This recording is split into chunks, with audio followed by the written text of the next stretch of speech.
আসসালামু আলাইকুম। আজকে আমরা SLR1 পার্সার দেখবো। তো গত টিউটোরিয়ালে আমরা দেখেছিলাম যে আমাদের একটা LR0 তে একটা কনফ্লিক্ট দেখা দিয়েছিল, সেটা হচ্ছে SR কনফ্লিক্ট। এই শিফট রিডিউস কনফ্লিক্টটা যেন না হয়, এই কারণে হচ্ছে আমরা SLR1 পার্সার দিয়ে স্ট্রিং জেনারেট করবো। তো এটা হচ্ছে আমরা বলতে পারি যে এলার্জির আর ভার্সন একটু শুধু একটাই চেঞ্জ হয়, যে আমাদের এখানে হচ্ছে ফার্স্ট ফলো লাগবে। তো মেইনলি হচ্ছে ফলো লাগবে, আর ফলো বের করার জন্য আমাদেরকে ফার্স্ট লাগবে। তো ফার্স্টেই আমরা একটা গ্রামারের কটেস্ট্রি গ্রামারের হচ্ছে ফার্স্ট ফলো বের করে নেব।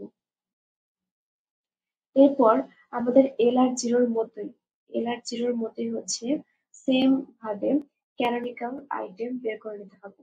তো আমরা যেহেতু গত ইয়েতে করেছিলাম, এই কারণে আমি আর করলাম না। So, এটা হচ্ছে আমাদের ক্যানোনিকাল আইটেম, এগুলো সব বের করা আছে। এখন যদি আমাদের পার্সিং টেবিলে আসি, তাহলে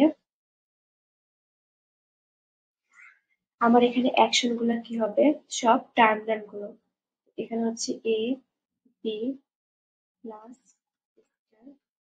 ডলার, এর পাশে নন টার্মিনাল হচ্ছে ই, এফ এন্ড টি। তো 0 নাম্বার স্টেটে, আবার 0 নাম্বার স্টেটে আমাদের কি কি ট্রানজিশন হবে সেটা আমরা দেখবো। এখানে হচ্ছে আমরা দেখতে পাচ্ছি ই থেকে হচ্ছে I1 এ গেছে, তাহলে কিন্তু শুধুমাত্র আমাদের স্টেট নাম্বার হবে। তাহলে ই থেকে গেছে 1 এ, এবং টি তে গেছে হচ্ছে 2 তে, আর এফ দিয়ে গেছে হচ্ছে 3 তে। দেন টার্নার হচ্ছে এ এর জন্য আসছে হচ্ছে I4। তো আমরা সবসময় অ্যাকশনে হচ্ছে শিফট 4 লিখি, মানে শিফট এবং যেই স্টেটে গেছে সেই স্টেট নাম্বার। আর বি এর জন্য হচ্ছে S5।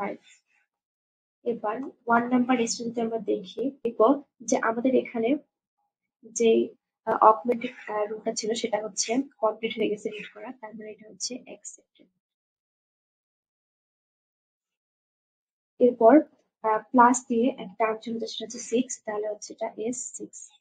এরপর 2 তে আমরা দেখতে পাচ্ছি যে এফ দিয়ে গেছে হচ্ছে 7 এ, এফ দিয়ে গেছে হচ্ছে স্টেপ নাম্বার 7 এ, আর এ এবং বি এই দুটো হচ্ছে S4 S5।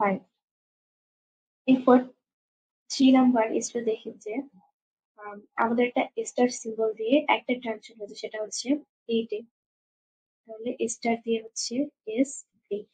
এবং দেখতে পাই যে টি থেকে এফ ডট, এটা একটা রুল ছিল এবং এটা সম্পূর্ণ হয়ে গেছে। তো এটা যদি আমরা খেয়াল করি যে এটা কত নাম্বার রুল হবে, আমাদের হচ্ছে যদি রুল গুলো আলাদা করে দেই, তাহলে এটা হচ্ছে ই থেকে ই প্লাস ডি একটা, এবং ই থেকে টি একটা, টি থেকে টি এফ, টি থেকে এফ, এফ থেকে থেকে এ, এফ থেকে এ, দুই, তিন, 4, 5, 6, 7। এখানে 7টা প্রোডাকশন আছে। তাহলে আমাদের টি থেকে এফ ডট এটা হচ্ছে এই 4 নাম্বার রুলের মধ্যে পড়ে। এখন আমরা যেরকম আগে আমরা হচ্ছে LR0 তে প্রতিটা অ্যাকশনে গিয়ে আমাদের হচ্ছে রোল নাম্বারটা লিখতাম, কিন্তু আমাদের SLR হচ্ছে আমরা কি করবো, যেখানে হচ্ছে টি, এই যে এই টি নন টার্মিনালের জন্য যে ফলোটা পাবো,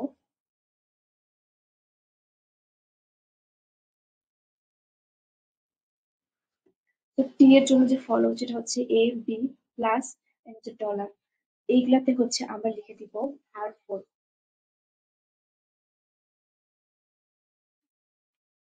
এখানে হচ্ছে R4।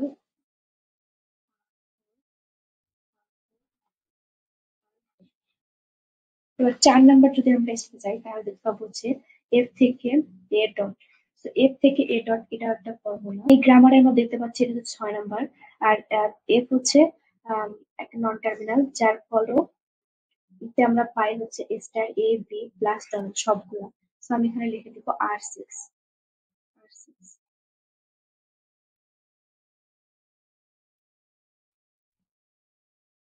এরপর 5 নম্বরে আমরা দেখতে পাই যে এটা হচ্ছে আমাদের 7 নাম্বার যে গ্রামারটা ছিল তার সাথে বেড়ে যায়। তাহলে আমরা হচ্ছে এখন এর যে ফলো আছে সেগুলোর মধ্যে আমরা লিখে দিব R7।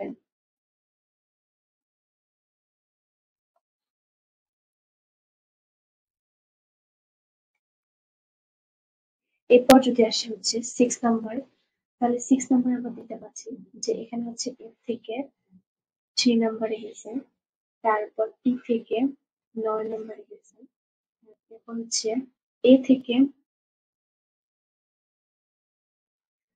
I4-এ গেছে, তাহলে এটা আমরা দিতে পারি S4, বি থেকে S5। এবার যদি আমরা আসি হচ্ছে 7 নাম্বার, 7 নাম্বার স্টেটে, তাহলে আমরা দেখবো যে এখানে হচ্ছে আহ, একটা ট্রানজিশন সেটা হচ্ছে স্টার দিয়ে 8, হচ্ছে এটা S8। আর একটা প্রোডাকশন রিড করা শেষ, সেটা হচ্ছে টি থেকে এফটি, টি থেকে টিএফ। টিএফ হচ্ছে আমাদের 3rd নাম্বার রুল। তো এখানে হচ্ছে টি এর যে ফলো গুলো ছিল, টি এর ফলো হচ্ছে A P plus dollar, A P plus ডলারে গিয়ে আমি লিখে দিব আর।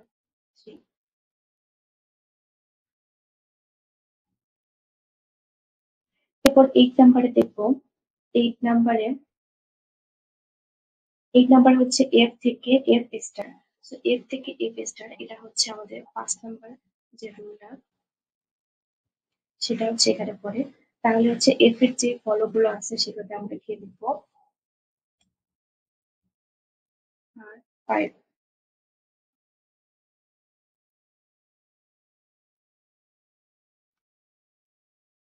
এরপর 9 নাম্বার, 9 নাম্বার আমরা দেখতে পাচ্ছি যে এফ থেকে একটা ট্রানজেকশন রয়েছে, সেটা হচ্ছে 7-এ।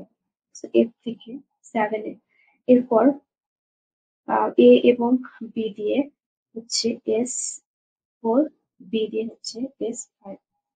তারপর আমরা দেখতে পাচ্ছি যেখানে হচ্ছে ই থেকে ই প্লাস টি ডট, এই যে প্রোডাকশন রুলটা আছে সেটা হচ্ছে সিন করা শেষ, তাহলে আমরা এটা হচ্ছে 1 নাম্বার রুল। এবং ইতে যে ছিল ডলার এবং প্লাস, ডলারে গিয়ে লিখবো হচ্ছে R1 এবং প্লাসে গিয়ে লিখবো হচ্ছে R1।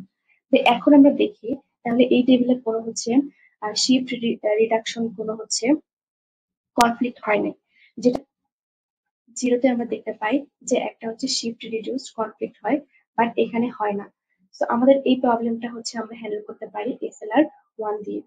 আর এরপর যে স্ট্রিং জেনারেটরটা সেটা হচ্ছে সেম অ্যাজ এল আর জিরোর মতোই হচ্ছে স্ট্রিং জেনারেট হবে,